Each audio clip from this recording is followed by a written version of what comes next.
Welcome to this Expect Respect session that we're delivering for Crucial Crew. I'm Catherine, I'm Emily, and we work for Lighthouse, and we help and support families where there's been domestic abuse. We also go into schools and we deliver the Expect Respect programme, which is a healthy relationship programme. We go into schools to teach young people about having healthy relationships in all their relationships. So it could be your parents, your teachers, your carers, your friends or your siblings. Have a think for a few minutes about what's happened over the last year with COVID. Have you found that you've had more arguments? Have you been a bit more anxious? Have you spent more time with your family and with your siblings? Has there been a bit more friction at home? And have you missed your friends and your teachers? So it's been a really difficult year for all our relationships. One of the things we're going to look at is the fact that we have different laws in our society. So for example, we have laws, and if people break those laws, they're going to get into trouble. We also have unwritten rules in society. So things like, for example, you have to queue up at the cash point, you have to hold the door open for somebody who's coming behind you. So something we'd like you to talk to your teachers about is any unwritten rules that you have in your school. So say, for example, it might be about no running in the corridors, putting your hands up when you're going to talk in the classroom. Have a talk about those rules and why they're there. But also have a chat a bit more about, are there certain rules for girls and certain rules for boys? For example, do we expect boys to play football and girls to play netball? Do we expect boys to play more sports and girls to be more girly and play with dolls and be a bit more fluffy? So think about those sort of rules that you might have. Think about who makes those rules and what happens if you don't agree with those rules and you don't follow them. Who enforces these rules for us? Because there's quite a lot of unwritten rules in our society and they can have an impact on how you might feel. So that's what we're going to talk about today. I'm now going to hand over to Emily, and Emily's going to talk to you about how to resolve arguments respectfully without upsetting each other and coming to a really good compromise in where you want to be. Scenario 1 that we're going to look at is, your brother or sister has borrowed your new trainers without asking. They could look something like this. And you've bought them especially for a PE competition that's tomorrow at school. So you look in your wardrobe later and they're not there.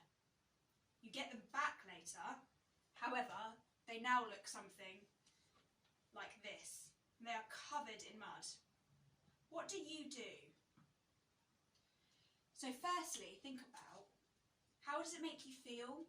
How do you feel seeing your trainers like that? And what trusted adult could you ask for help in this situation? Is there somebody that can help you resolve this conflict? And thirdly, what could the possible solutions be? What do you think is the best way to resolve this? So we had to think about those questions, and this is what we think. So how would it make you feel? Well, naturally you're going to feel really upset and possibly angry, and you may feel annoyed and that it's really unfair. Really unfair that somebody else has done this to your trainers when you need them for tomorrow. I think that's normal to feel like that. And secondly, who could you ask for help? Well, it's really important to always go to a trusted adult in these situations. So that could be a parent or carer at home, or perhaps somebody else at home, a grandparent, an older adult that could help you resolve it. And thirdly, what are the outcomes? So it could be that you ask your sibling to clean them, to get them back to the nice shiny version that we saw firstly. But it could be also that you go to an adult and ask them to help you explain to your sibling that we should never take anyone else's belongings without asking. And also maybe explain to your sibling how that made you feel, and then perhaps ask your sibling to apologise. Do you think that this is a fair compromise? Now let's look at scenario 2. You want to go to a party that finishes at midnight. All of your friends have got permission to stay, but your parents or carers say you need to be in at 10 PM at the latest. How do you feel? What would you say to them? So firstly, have a real think about how you would fit in that situation, knowing all of your friends have got permission to stay, but your parents or carers would like you home earlier than them. What trusted adult could you talk to about this? And then think what the possible solutions could be. Also with this, consider how your parents feel. Consider the reasons they may have asked trust you need to be home at 10 o'clock.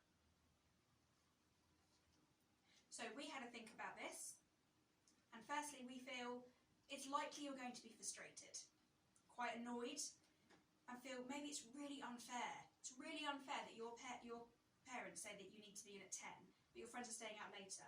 Perhaps you even feel embarrassed that your friends could even laugh at you. And who could you go to?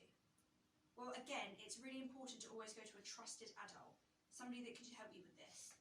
If you're going to talk to your parents about this to resolve the conflict, perhaps there's another trusted adult that could be there to help you, help talk it through with you and your parent, perhaps a grandparent or an older person in the house. And now let's talk about what could the solutions be. So it could be that you negotiate and compromise. So if they're asking you to get in at 10 o'clock, how about 11? Could it be that your parent is concerned about how you're going to get home? Why not talk to them about them picking you up from the party? Perhaps that could be the best solution. But do you think this is a fair compromise? Now let's look at scenario 3. One of the boys in your class is being picked on because he is quiet and shy. He hates sport, but he loves dancing, and he's just joined the after-school dance club. Now everyone is calling him a wimp. Even some of the girls don't want him in their dancing class. On the way home, he is confronted by a group of lads. They call him names and they push him into the mud. What can he do? So firstly, think about how you would feel. If you were the boy that had just been pushed into the mud, how do you think you would feel? Who can you go to for help? And then what possible solutions could there be? So here's some things we noted. He's likely to feel very angry, upset,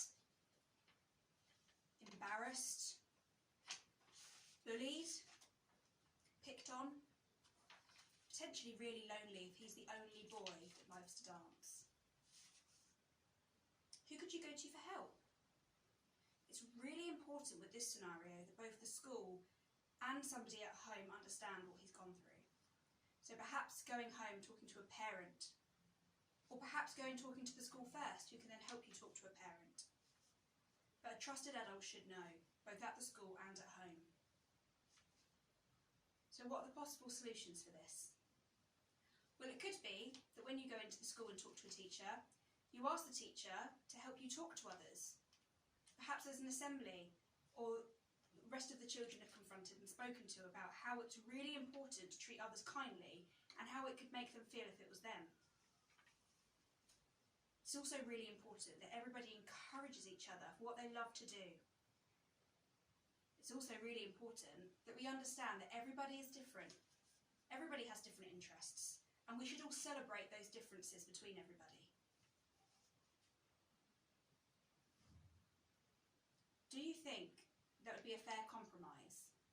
So remember, throughout all those scenarios, there were ways that we could compromise and make things work respectfully.